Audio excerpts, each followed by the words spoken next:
À la fin de notre dispensation, tous les membres de l'Église de Christ doivent subir les attaques très spéciales de l'adversaire, qui fait donner contre eux ses armées d'esprits séducteurs. Toutefois, certains chrétiens sont plus que d'autres exposés aux attaques de l'ennemi. Ils ont donc plus particulièrement besoin d'être éclairés sur les menées de l'adversaire pour traverser victorieusement l'épreuve de la dernière heure et être jugés dignes d'échapper au jour de la grande tribulation qui vient sur toute la terre. Luc 21, 34, 36, Apocalypse 3, 10.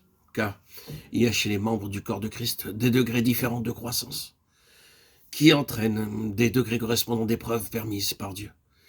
Mais Dieu lui-même donne l'issue de l'épreuve à tous ceux qui, connaissant leur faiblesse, lui demandent secours et délivrance. À tous ceux qui veillent et prient de peur de tomber. 1 Corinthiens 10, 12, 13. Dieu est le maître souverain de l'univers. Et il limite lui-même l'action de Satan en ce qui concerne chacun de ses rachetés. Job 1, 12, 2, 6, Luc 22, 31. Certains membres de l'Église de Christ sont encore à l'époque du premier âge. D'autres ne connaissent même pas la réception initiale du Saint-Esprit. Ceux-là ne sont pas exposés au genre de séduction dont nous parlons ici. Notre livre n'a donc pas grand-chose à leur dire. Ils sont parmi ces faibles qui ont encore besoin de lait.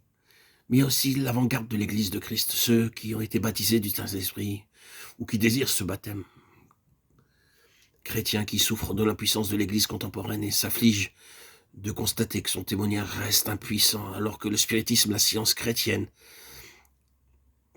la théologie, la théosophie et autres vents de doctrine exercent leur ravage et entraînent des milliers dans l'erreur.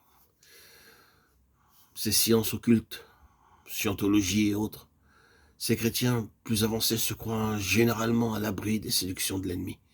Ils ignorent les dangers qui les menacent dans le domaine spirituel où Satan les attend, avec de nouvelles séductions qu'ils ne soupçonnent même pas. Séductions où beaucoup d'autres se sont laissés prendre avant eux et avec lesquelles Satan arrête la croissance spirituelle des enfants de Dieu et annihile leur témoignage et leur service. Ces séductions qui menacent l'avant-garde, ce sont les faux Christ, les faux prophètes, les grands signes, les prodiges et même le feu du ciel, où tant de fidèles ont bronché et sont tombés à cause de leur ignorance de la puissance de l'ennemi, ou bien parce que, avertis, ils refusaient d'y croire. Ils veulent à tout prix suivre le Christ, sans se douter qu'ils ne sont absolument pas préparés à la lutte qu'ils devront soutenir tôt ou tard contre les puissances spirituelles du mal. Ils nourrissent généralement quantité d'idées erronées qui empêchent l'Esprit de Dieu de les armer pour ce chemin où ils courent les yeux fixés sur le but, conception, prévention, préjugés qui empêchent aussi leurs compagnons de voyage plus avancés de les éclairer sur ce qu'il leur faudrait connaître de ce royaume où ils avancent de façon si téméraire.